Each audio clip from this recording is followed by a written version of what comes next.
Hello children, today we will learn about continuation of forms of government.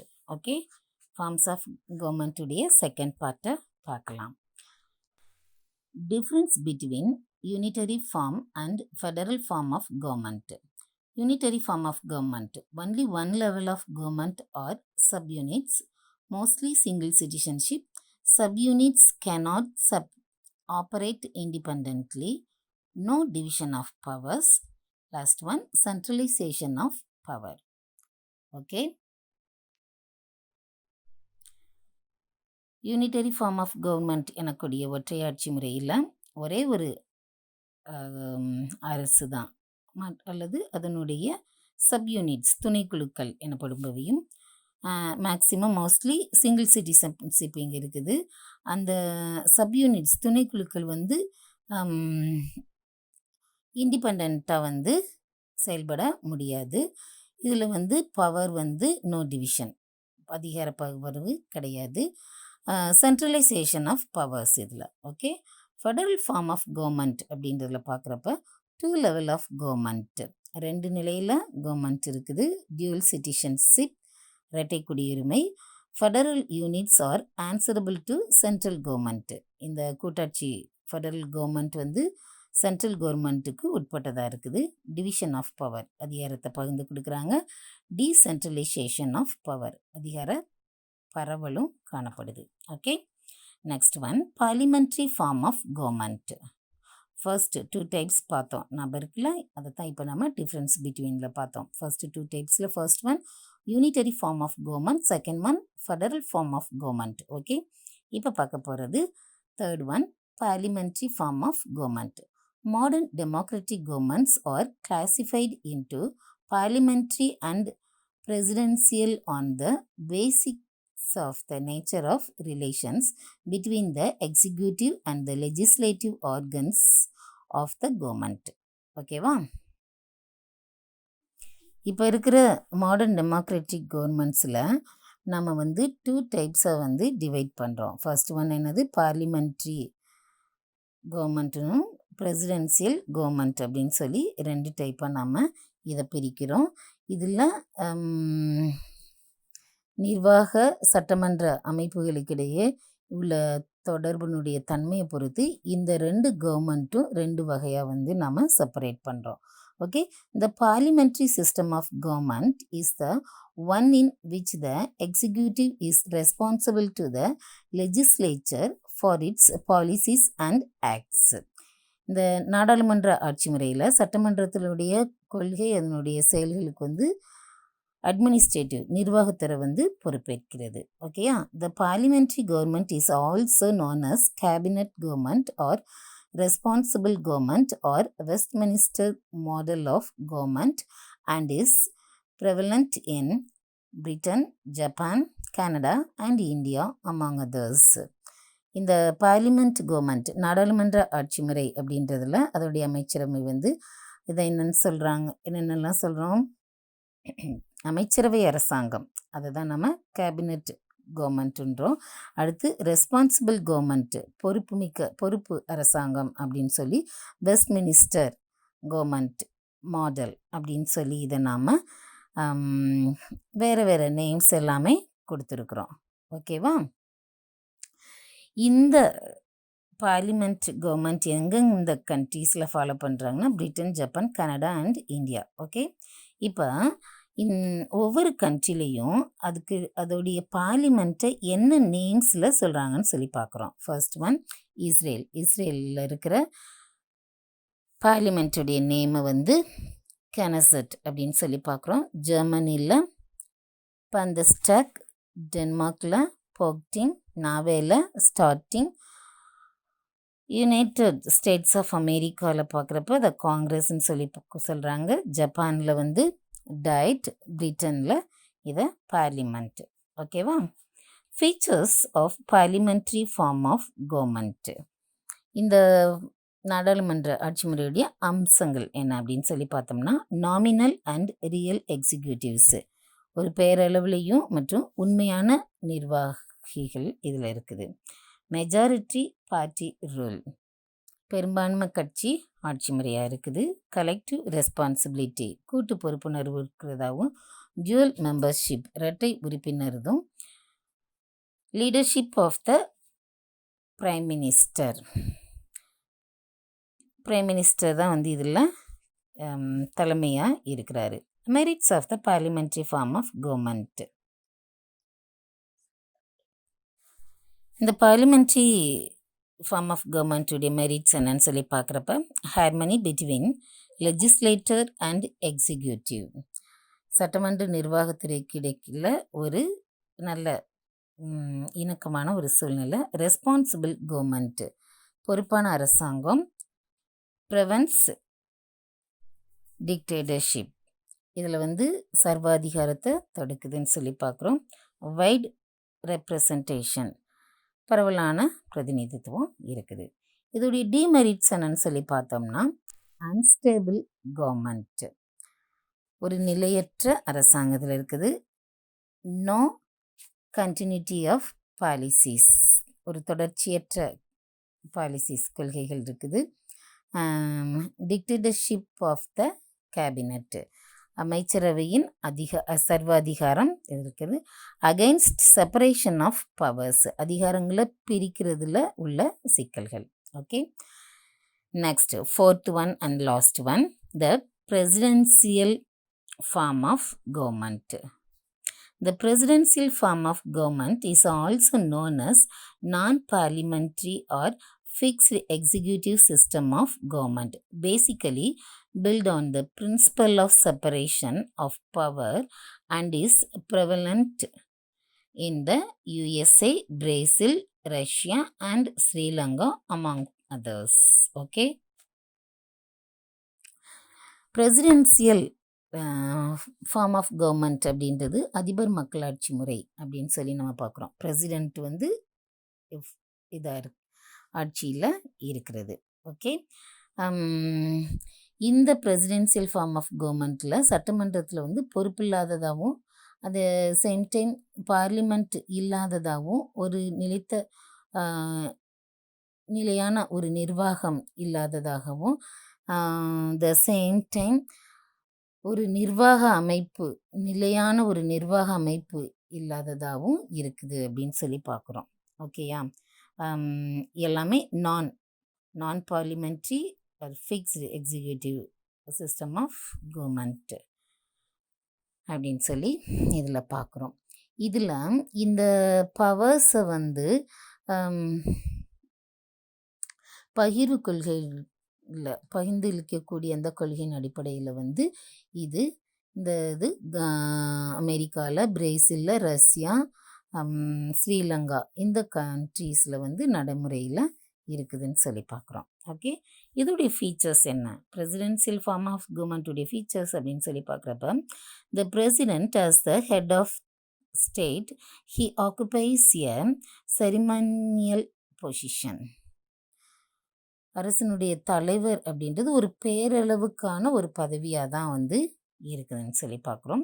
The president is elected by an electoral college for a fixed tenure of 4 years. இந்த அதிபரை வாக்காளர் மன்றத்தினால 4 years once வந்து select பண்ணுறாங்க. The president governs with the help of a cabinet or a smaller body called kitchen cabinet. இந்த presidential ஆட்சியில் அதோடைய அமைச்சரவை வந்து கிச்சன் கேபினட் அப்படின்னு சொல்லி சொல்கிறோம். The legislative, executive and judicial powers of the government are separated and vested in 3 independent organs of the government. இதோடைய இதில் வந்து இதை 3 types already known one, isn't executive, judiciary powers, legislative, executive, judiciary powers அப்படின்னு சொல்லி தனித்தனியாக அதை வந்து பிரித்து அது எல்லாமே வந்து நல்ல இண்டிபெண்ட்டாக இயங்குதுன்னு சொல்லி பார்க்குறோம். மெரிட்ஸ் என்ன அப்படின்னு சொல்லி பார்த்தோம்னா, democratic, effective control by the president. Third one, facilitate decision making, facilitate decision making. State government. ஓகேவா? இது ஒரு டெமோக்ராட்டிக் ஜனநாயகதாகவும் effective control by the president, இந்த பிரசிடென்ட்டுடைய கட்டுப்பாட்டில் இருக்கிறதாகவும்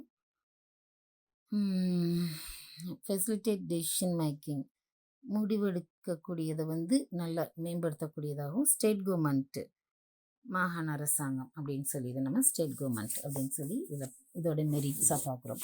demerits of the presidential system of government அப்படின்னு சொல்லி பார்க்குறப்ப can degenerate into dictatorship. Okay, சர்வாதிகாரமாக சிதையக்கூடிய வாய்ப்பு இருக்குது. strain relationship between executive and legislature, இந்த நிர்வாக சட்டமன்றத்துக்கு இடையிலான ஒரு இணக்கமற்ற ரிலேஷன்ஷிப் அப்படின்னு சொல்லி பார்க்குறோம். lack of harmony between the legislature and executive, இந்த லெஜிஸ்லேச்சர் எக்ஸிக்யூட்டிவ் இதுக்கு ரெண்டுக்கும் இடையில் ஒரு நல்ல குட் ரிலேஷன்ஷிப் இல்லாதது அப்படின்னு சொல்லி பார்க்குறோம். இந்த பார்லிமெண்ட்ரி ஃபார்ம்ஸ் ஆஃப் கவர்மெண்ட்டுக்கு பிரசிடென்சியல் ஃபார்ம் ஆஃப் கவர்மெண்ட்டுக்கு இருக்கிற டிஃப்ரென்ஸ் என்ன அப்படின்னு சொல்லி பார்த்தோம்னா, first one, presidential form of government. President is directly elected by the people. டைரக்டாக அவங்களே பீப்புளை இதில் எலெக்ட் பண்ணுறாங்க. President is supreme, separation of powers, independent branches, president head of the state, president head of the government, individual leadership, president is not accountable to Congress. Okay,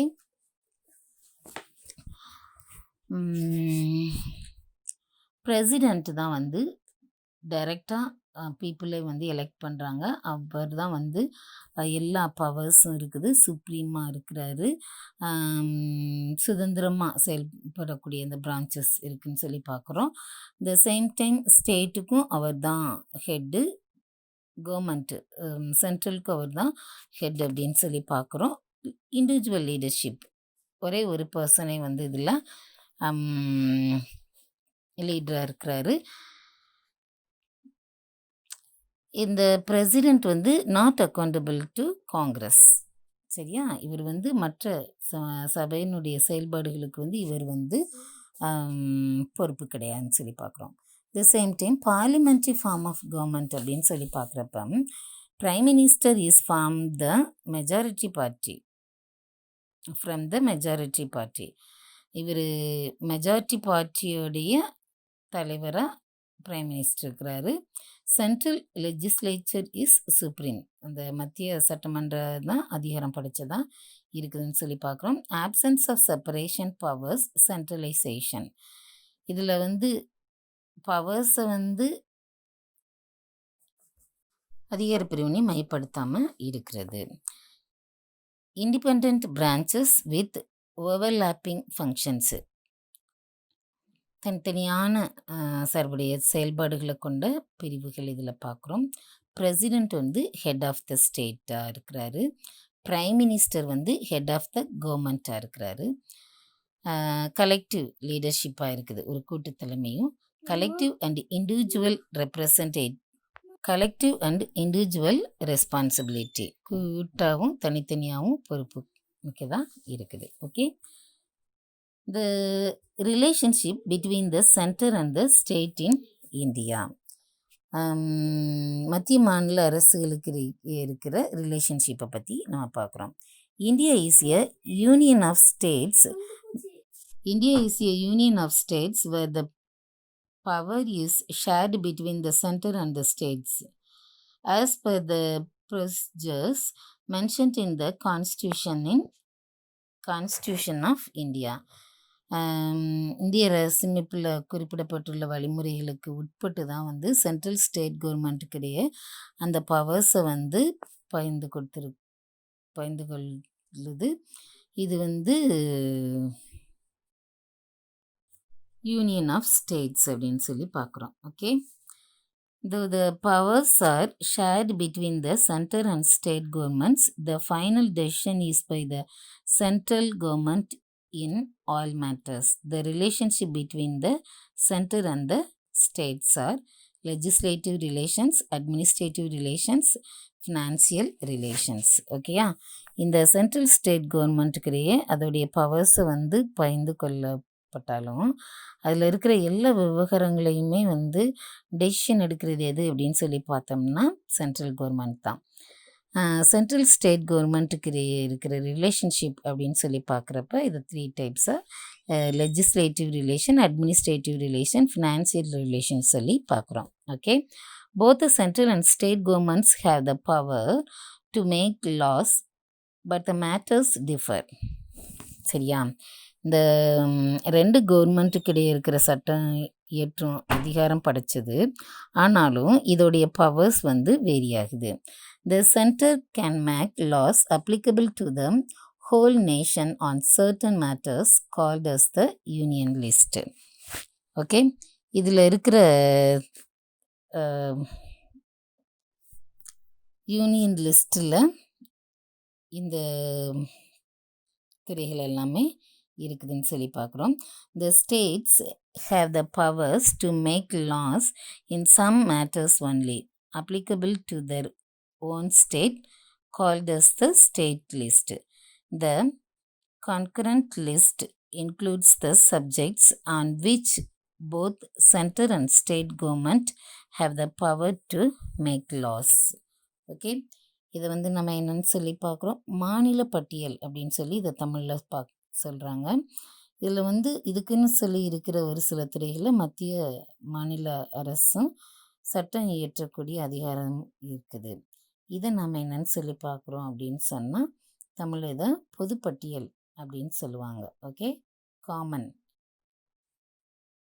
list அப்படின்னு சொல்லி பார்க்குறோம். Union list இது மத்திய பட்டியல் அப்படின்னு சொல்லி பார்க்குறோம். Union list has 100 subjects. These include foreign affairs, defense, armed forces, post and telegraphs, interstate trade and commerce and so on. இந்த யூனியன் லிஸ்ட்டில் மத்திய பட்டியல் அப்படின்னு சொல்லக்கூடியதில் 100 subjects இருக்குது.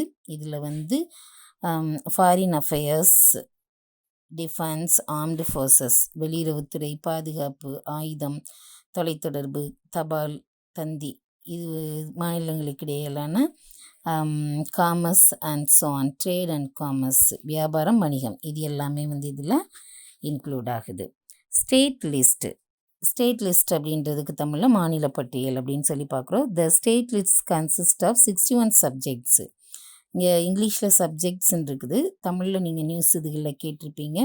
மாநில பட்டியல், மத்திய பட்டியல், அதில் 6 துறைகள் அப்படின்னு சொல்லுவாங்க. இந்த சப்ஜெக்ட்ஸ் அப்படின்றது தமிழில் துறைகள் அப்படின்னு சொல்லி பார்க்குறோம். ஸோ இந்த ஸ்டேட் லிஸ்ட்டில் வந்து 61 61 துறைகள் வந்து இருக்குது. அது என்னன்னு சொல்லி பார்த்தோம்னா which include public order in the state, police, prisons, local governments, agriculture and so on. So இந்த மாநில பட்டியல் ஸ்டேட் லிஸ்ட்டில் பார்க்குறப்ப வந்து இதில் காவல், நீதித்துறை, காவல்துறை, சிறைத்துறை, உள்ளாட்சி அமைப்பு, விவசாயம், இது எல்லாமே இன்க்ளூட் ஆகுது. கன்கரண்ட் லிஸ்ட், பொதுப்பட்டியல். The concurrent list has 52 subjects which include criminal and civil procedures, marriage and divorce, economic and special planning, newspapers, books and printing presses, population control and so on. So இந்த பொதுப்பட்டியல் அப்படின்றதுல வந்து 52 subject, 52 துறை இருக்குது. இதுதான் வந்து criminal, civil, குற்றவியல், civil அதன் நடைமுறைகளும், மேரேஜ் அண்ட் டிவோர்ஸ், திருமணம், விவாகரத்து, எக்கனாமிக் அண்ட் ஸ்பெஷல் பிளானிங், பொருளாதாரம், சிறப்பு திட்டமிடுதல், நியூஸ் பேப்பர்ஸ், பிரிண்டிங் ப்ரெஸ்ஸஸ், புத்தகங்கள், அச்சகங்கள், பாப்புலேஷன் கண்ட்ரோல், மக்கள் தொகை கட்டுப்பாடு, இது எல்லாமே வந்து இதில் இன்க்ளூட் ஆகுது. ஓகேம்மா? ஸோ இப்போ இதில் என்னென்னலாம் நம்ம பார்த்துருக்கோன்னு ஒரு தடவை பார்ப்போமா. Government refers to the executive functions of the ஸ்டேட்னு பார்த்தோம். Legislature, executive, judiciary are the three organs of government. Next one, the four important forms of governments are unitary, federal, parliamentary and presidential forms. Okay, next one, India practices a parliamentary form of government. Okay, last governance is the process of decision making and the process by which they are implemented. ஓகேயா, முடிவெடுக்கிறது, அதை நடைமுறைப்படுத்துறது, செயல்முறை தான் வந்து நாம் government அப்படின்னு சொல்லி பார்க்குறோம். Okay okay children, goodbye, thank you, God bless you.